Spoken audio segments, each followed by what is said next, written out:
Nós estamos sentindo a graça de Deus no santuário nessa manhã, a bênção do Senhor, né?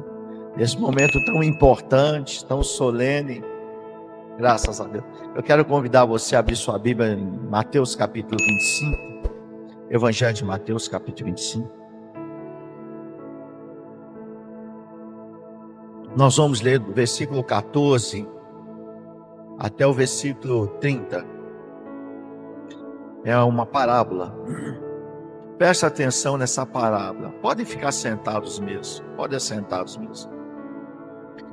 Pois será como o homem que, ausentando-se do país, chamou os seus servos e lhes confiou seus bens. A um deu 5 talentos, a outro 2, a outro 1, a cada um segundo a sua própria capacidade, então partiu. O que recebera 5 talentos, talentos era uma moeda da época de Jesus. O que recebera 5 talentos saiu imediatamente a negociar com eles e ganhou outros 5.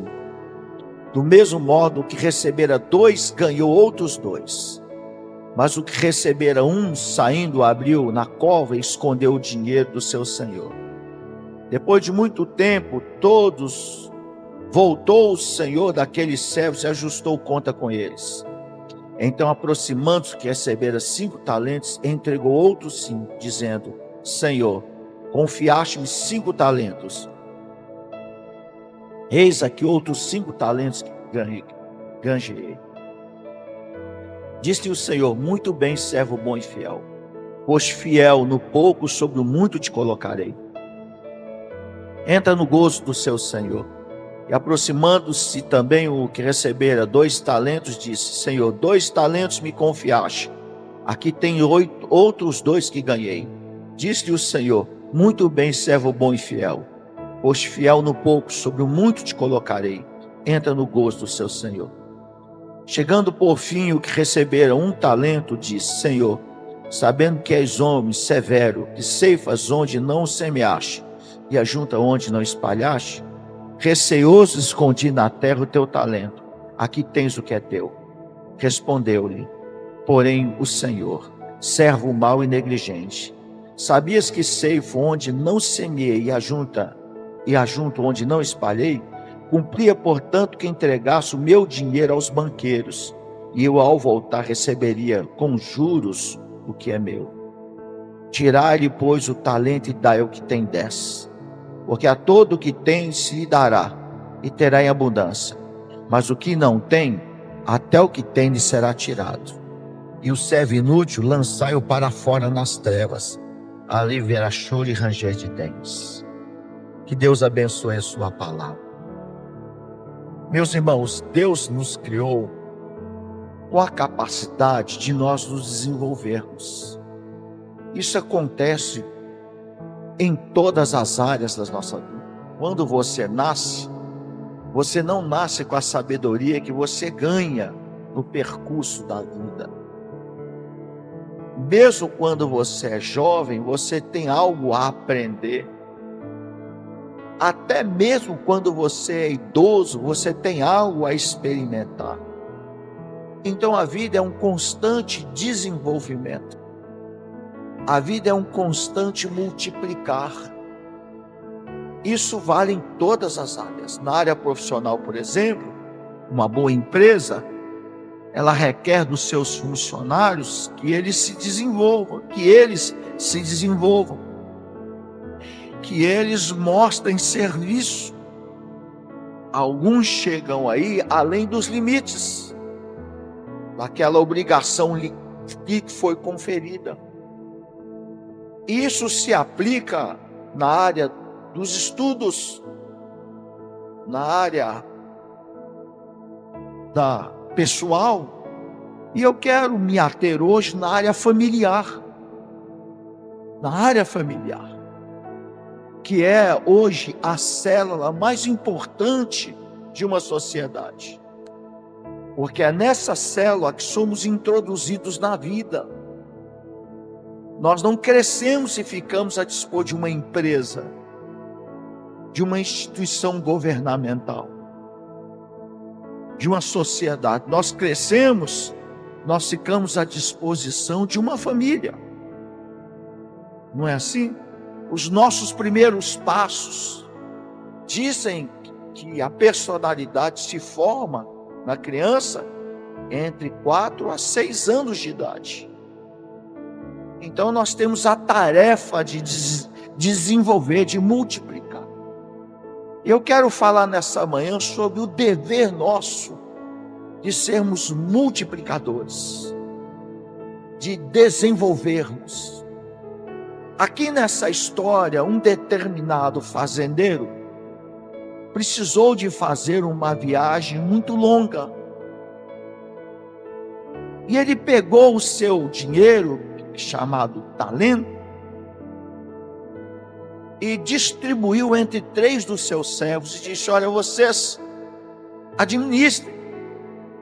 Ele não estabeleceu critérios. Ele não mandou que eles fossem aos banqueiros. Ele não mandou que eles comprassem e vendessem. Ele só deu a responsabilidade que eles guardassem e desenvolvessem os talentos. E ele partindo, a Bíblia diz que o primeiro, imediatamente, ele não deixou o tempo passar. Tão logo o primeiro que recebeu aquela obrigação, ele saiu imediatamente a negociar com aqueles talentos. Então, ele teve no seu coração a responsabilidade, cumpriu o dever que lhe cabia de multiplicar aqueles talentos que o senhor dele, o dono da fazenda, lhe encarregou. O segundo, interessante que a Bíblia chega a dizer que ele recebeu 5 talentos e granjeou mais 5. Ele multiplicou aquilo que havia sido posto nas mãos dele. E ele não foi um preguiçoso. A gente não sabe como que ele multiplicou esse dinheiro. Nós não temos a fórmula.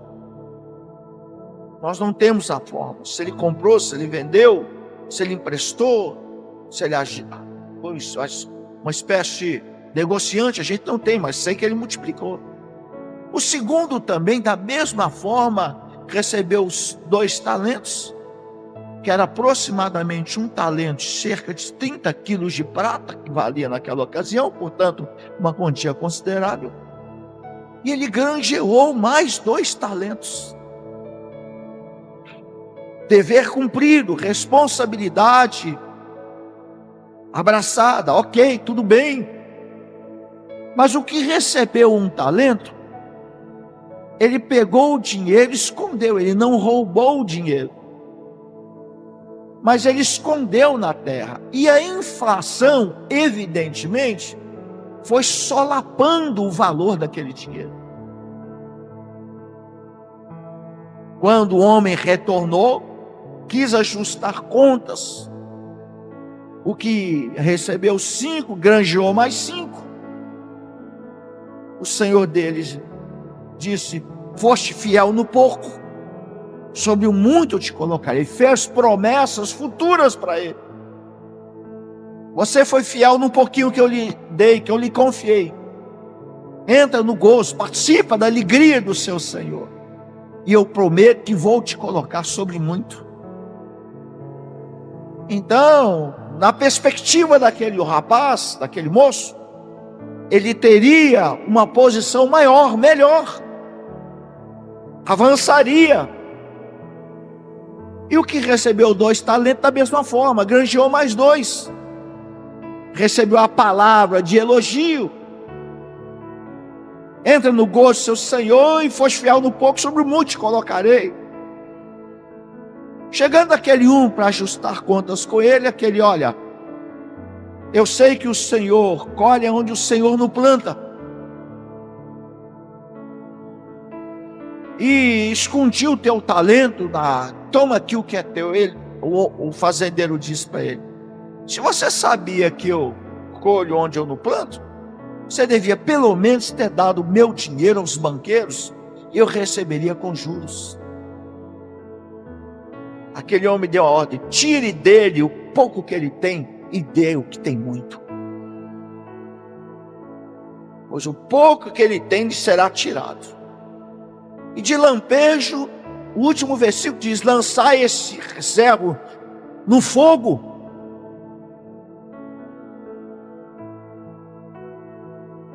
E assim termina a história contada por Cristo. Acho que de todos os valores da vida, nada é tão importante que o aplicar na família. Investir na família.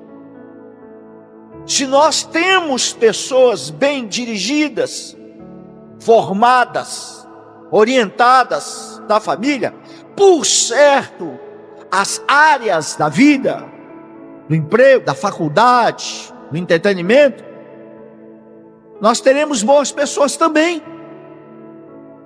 Então Deus conta com a família, para que esse espaço que ela tem de contato com crianças, com jovens, com adolescentes, ela possa formar princípios que venham nortear o caminho do homem e da mulher.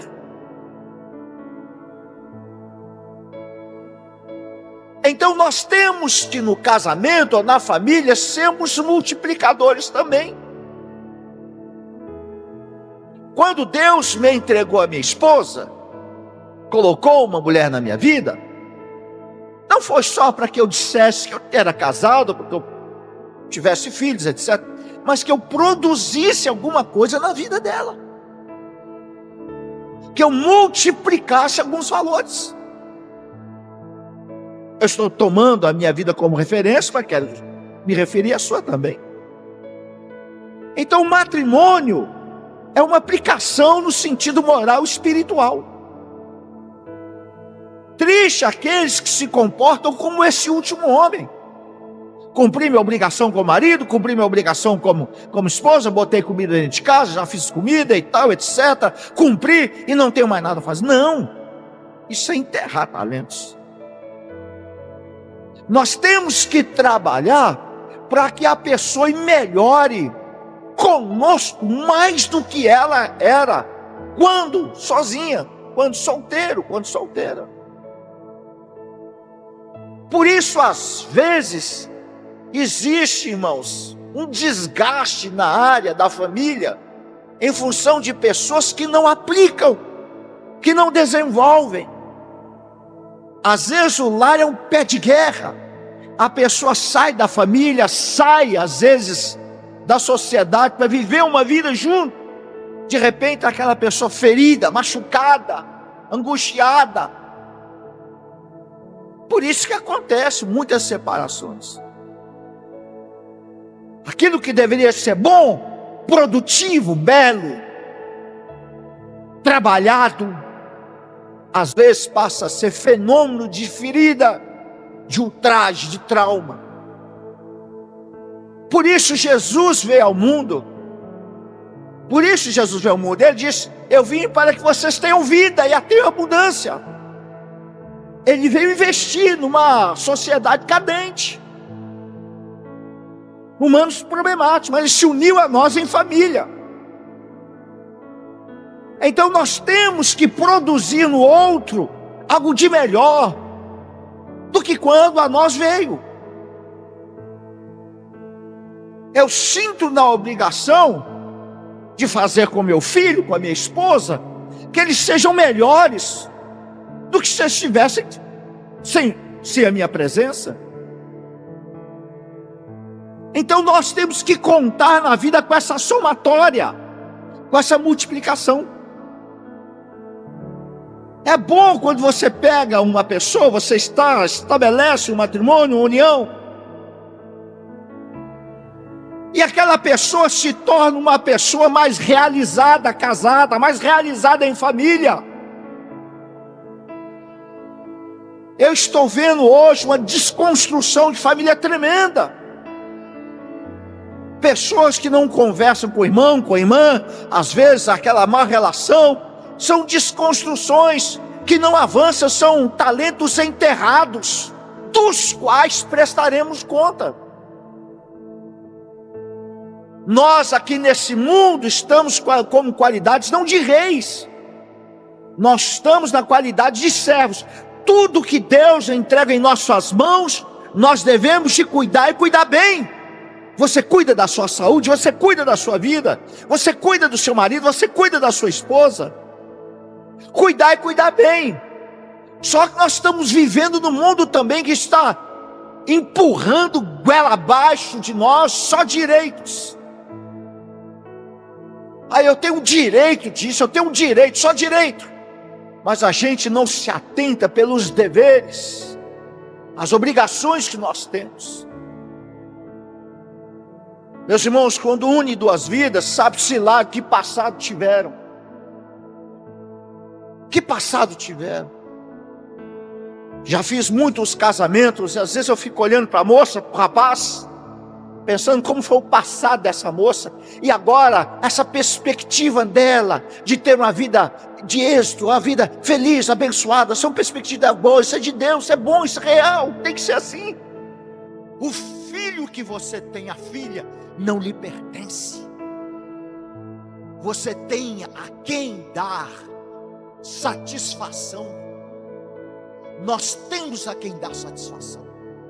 Então, o atentar para que se envolva na área profissional, o cuidado na área profissional, o cuidado na área familiar, o multiplicar na área. Até a vida que eu tenho, que você tem, que não lhe pertence também. Eu acho engraçado, às vezes algumas pessoas baterem no peito, eu sou dono da minha vida. Desculpe te dizer, mas não é não. Se Deus quiser que você baixe a cova agora, Ele o faz, sem lhe pedir satisfação. Nós temos a quem responder. Você é servo de Deus, portanto deve prestar obediência ao Criador. Deus te deu um talento na área da família. E que talento maravilhoso. Eu preocupo com isso, com meu filho. 3 anos e poucos meses de idade, já estou preocupado em introduzi-lo no caminho de Deus. Olho para ele, às vezes dormindo, às vezes brincando. Senhor, como será a vida desse menino? O futuro. Eu não estou preocupado somente em colocar numa escala da educação necessária secular, que isso é normal, isso é preço pequeno, está tudo bem. Mas formar padrões, princípios no coração da criança. Devolvê-la a Deus, de maneira que está Deus, um homem que eu trabalhei, que eu formei. Um homem que eu lutei. A vida, o mundo possui muitas armadilhas, muitas artimanhas, tentando atrair, tirar de nós os nossos bens familiares, o nosso filho, nosso irmão, nossa irmã. A bebida, a droga, a prostituição, adultério, lesbianismo, essas coisas todas. Tudo, irmãos, está aí circulando e aprovados pelo próprio mundo.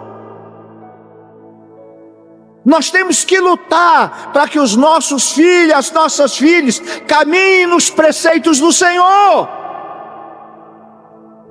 A gente tem que multiplicar. Por isso tem que trabalhar. Aqui não diz que esses homens trabalharam, mas é óbvio que o fizeram. Tiveram que multiplicar. E olha, não trabalharam para eles. Eles trabalharam para quem era o proprietário dos valores. O proprietário dos valores é que prometeu posições privilegiadas para eles. Então, irmãos, nós temos que pensar as vidas que Deus coloca em nossas mãos. Conversei um tempo atrás com um empresário, uma fábrica de vasos de ornamentações, mandava para vários estados do país. Ele conversava comigo, dizia: pastor, a minha empresa não tem dado um lucro bom, eu estou cansado. Eu perguntei para ele: por que você não fecha? Ele falou: para onde eu vou mandar esse pessoal que está trabalhando? Aqui eles têm salário, aqui eles têm recursos. Olha a preocupação daquele homem. Olha a preocupação daquele homem, preocupando com os seus funcionários, para que não fossem dispensados, ficassem à mercê da própria sorte. Depois ele conseguiu vagarosamente, foi administrando até vender a empresa. Então, quando nós recebemos alguém em nossa vida, nós temos que trabalhar por melhor. Já pensou, irmãos, se isso acontecesse no matrimônio? Fulano casou, puxa vida, que maravilhas! Vai ser mais feliz, vai ser mais pacífica, mais tolerada, vai ser mais abençoada, o homem vai ser mais de sucesso, que coisa maravilhosa. Se o casamento fosse essa fonte de desenvolvimento, de multiplicação, de alegria. Muitos são, mas também muitos não são. Então nós temos que preocupar-nos em produzir aquilo que Deus coloca em nossas mãos. Fazer com que o nosso companheiro, a nossa companheira, o nosso filho, eles sejam mais maduros, mais sérios no viver, mais competentes, mais responsáveis, trabalhar de forma acentuada. A gente não pode só querer venha a nós, mas trabalharmos para que o outro tenha benefícios. Conheço histórias de pessoas que às vezes Deus levou um dos cônjuges.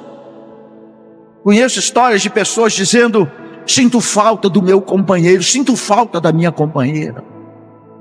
Lutamos juntos, ganhamos juntos. Então nós temos que multiplicar, irmãos. Nós temos que avançar. Nós temos que criar boas relações. Fazer com que o outro seja melhor a partir do instante que uniu conosco. A gente não tem a continuação da história.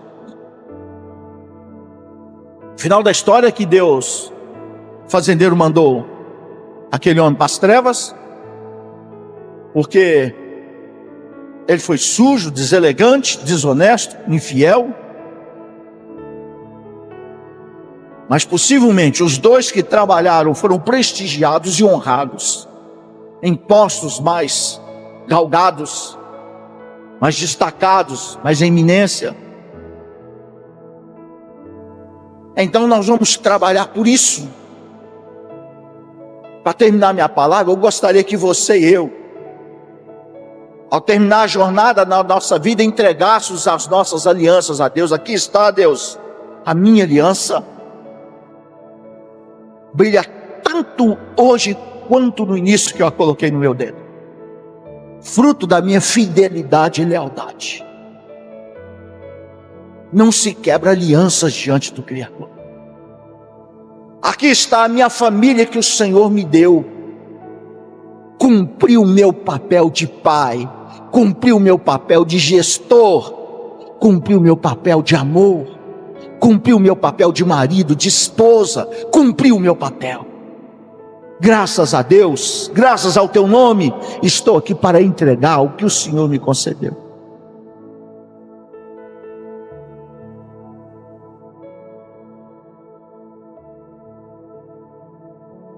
É claro que existem histórias de pessoas que receberam toda a educação e todo o carinho, e mesmo assim se perverteram.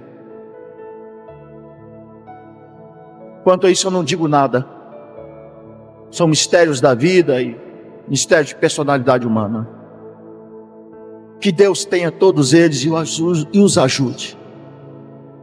Mas aquele que é bem orientado, aquela que é bem orientada nos princípios de Deus, dificilmente se desvirtua, porque traz no seu corpo, traz na sua alma os limites daquilo que Deus nos impõe. Bendito seja Deus. Faça do seu casamento uma bênção. Preste atenção nas últimas palavras. Não irrite a sua família. Não queira que a sua família seja perfeita. Pare de brigar com o filho. Às vezes, enviando palavras, sua praga, estou falando desobediente. Alguns usam expressões, até palavrões. Deus não te dá essa liberdade. Deus não te dá esse livre-arbítrio. É claro que no momento certo temos que corrigir, orientar, direcionar, mas esteja e seja sábio em conduzir sua família. Não irrite, fale as coisas no momento certo. Salomão escreveu em Provérbios: como maçãs de ouro em salvas de prata é a palavra dita no seu tempo. Tem hora que não é momento de você chamar a atenção de marido. Quando ele está nervoso, está cansado, inquieto, não é momento. Saiba ter uma conversa franca no momento certo. Seja inteligente. Assim mesmo com a esposa. Não se trava conversa séria com a esposa no momento que ela está agitada, com problemas. Tudo tem seu tempo. Não irrite a pessoa. Não faça aquilo que a pessoa se sinta irritada. Se a mulher não gosta que você assente no sofá para assistir televisão, para que sentar?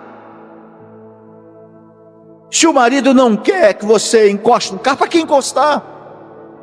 Então saiba dos seus limites. Seja inteligente, multiplique o que Deus te deu.